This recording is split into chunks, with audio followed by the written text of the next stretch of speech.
I'm 78 years old, and I'm about to tell you something that might upset you. Everything you think you know about getting older is completely wrong. And the worst part, the people who should be telling you this, your parents, your teachers, society, they're either lying to you or they simply don't know themselves. You see, I spent the first 50 years of my life believing the same lies you probably believe right now. I thought I had it all figured out. I had the career, the house, the respect of my peers. But at 52, something happened. Something that shattered everything I thought I knew. And what I discovered in the 26 years since then has completely changed the way I see life, death, and everything in between. But before I tell you what happened, I need you to understand something. The reason I'm making this video isn't to impress you or to make myself feel wise. I'm making this because I'm running out of time. And there are things you need to hear before it's too late. Not from me, for you. At 52, I had what doctors call a cardiac event. That's a fancy way of saying my heart tried to kill me. I was in a meeting discussing quarterly projections when suddenly the room started spinning. The next thing I remember is waking up in a hospital bed with tubes coming out of my arms and my wife crying in the corner. That's when I realized life doesn't wait for anyone. The doctors said I was lucky. I had just come face to face with my own mortality, and they called it luck. But you know what? They were right.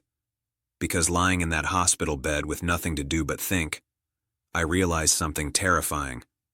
I had been living my entire life on autopilot. I wasn't really alive. I was just going through the motions, checking boxes, trying to meet everyone else's expectations. And here's the part that haunts me to this day. If I had died that day, what would I have left behind? A nice house, a retirement account, a collection of achievements that nobody would remember in 5 years. That's when I realized I wasn't living. I was only existing. Let me tell you the biggest lie you're probably telling yourself right now. I have time. I'll do that later. When I'm older, I'll finally live the life I want. I see young people in their 20s, 30s, even 40s, and they're all saying the same thing. When I make more money, then I'll be happy. When I get that promotion, then I'll relax. When the kids are grown, then I'll travel. When I retire, then I'll finally do what I love. Let me save you 50 years of regret with one simple truth. That day never comes. You know why? Because the goalposts keep moving. You get the promotion, and suddenly you need the next one. You make more money, and suddenly you need more money. You're always chasing something just out of reach. And before you know it, you're 70 years old, wondering where your life went. I did this. I spent 30 years climbing a ladder only to realize when I got to the top that it was leaning against the wrong wall. And you can't climb back down and start over. Time doesn't work that way. Here's something nobody tells you when you're young. Success is a terrible goal. And I say this as someone who achieved everything I set out to achieve. I made partner at my firm. I bought the house. I had the respect of my colleagues. And you know what? None of it mattered. You achieve your goal, and for about 48 hours you feel amazing. Then the feeling fades. You're back to baseline. Now you need a new goal, a bigger achievement, more validation. It's a hamster wheel. I had a friend who died 3 years ago at 68. Worked 70-hour weeks his entire life. Built a multi-million-dollar business. Never took a real vacation. Kept saying he'd slow down next year. Next year came and he had a stroke. At his funeral, his son said, "My father was a successful man, but I barely knew him." Is that the legacy you want? Your regrets won't be about the things you did wrong. They'll be about the things you didn't do at all. I don't lie awake at night thinking about failed business deals. Those don't matter. You know what keeps me up? The trip to Japan I never took because I was too busy. The relationship with my brother that I let deteriorate. The book I always wanted to write but never started. The time I didn't spend with my kids because I was working late. These things eat at you. The missed opportunities. The roads not taken. the love you didn't express, the risks you didn't take because you were afraid, the people you love, your parents, your siblings, your close friends. You think you have unlimited time with them. You don't. And one day that time will run out. My father died when I was 45. We had a complicated relationship, and I was always too busy to really work on it. I kept thinking we'd have time to talk when I was less busy. We never got that chance. Heart attack gone within hours. And you know my biggest regret? All the Sundays I didn't call him. All the times I was too tired to drive over for dinner. All the little moments I let slip away. There won't always be more. After my heart attack, I made big changes. Stepped back from work. Started saying no to things that didn't matter. Started saying yes to things I had put off for decades. In these last 21 years, I've learned more about life than I did in the previous 52. What matters is embarrassingly simple. Time with people you love. Work that feels meaningful to you. Experiencing things, not owning things. Creating memories.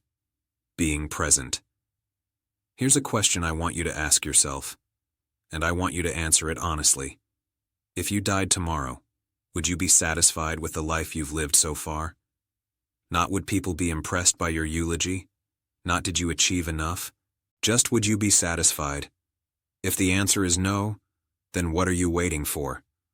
What are you doing with your time that's so important that you're willing to gamble your one precious life on it? I'm 78 years old. I've been lucky enough to have good health since that heart attack.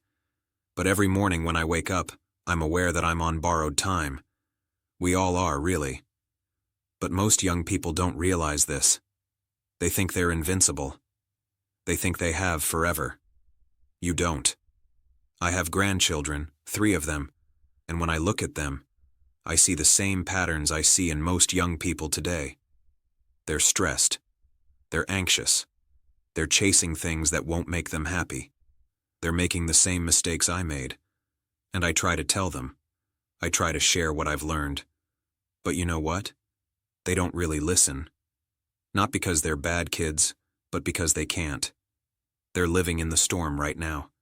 They can't see the patterns yet. They think their situation is unique, that the old rules don't apply to them. That's why I'm making this video. Because maybe, just maybe, if enough people hear this message, someone will actually listen. Someone will make different choices. Someone will avoid the regrets that haunt people like me. Every single day you're getting closer to death. Nobody likes to think about this, but you don't have unlimited time. Neither do the people you love. Your parents, if they're still alive, they're getting older every day. One day, probably sooner than you think, they won't be here. Your friends, your spouse, your children. None of these relationships last forever.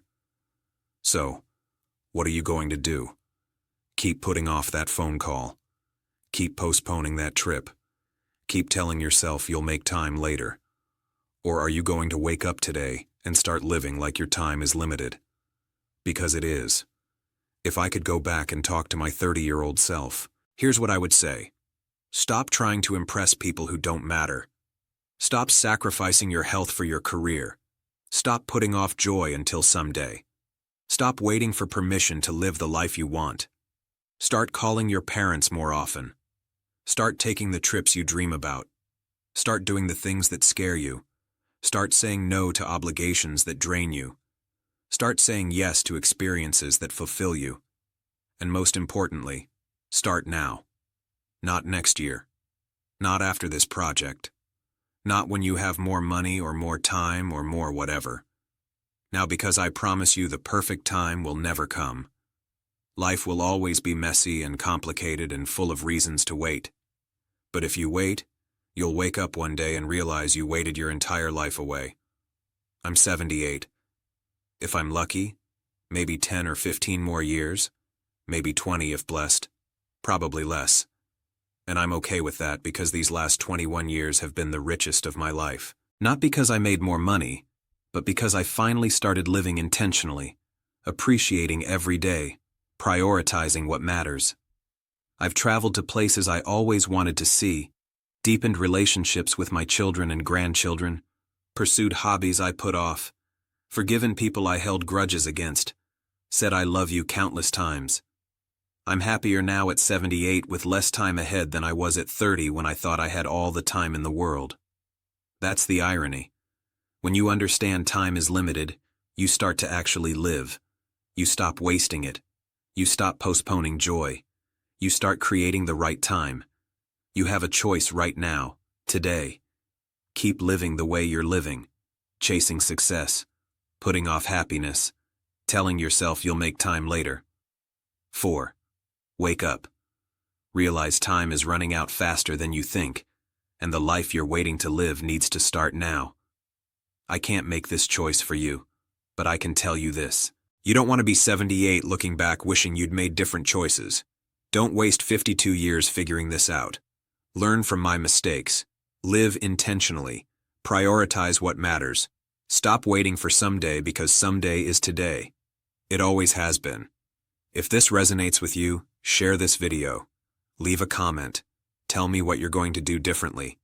Subscribe because I have more truths to share and not much time left to share them. The clock is ticking. What are you going to do with your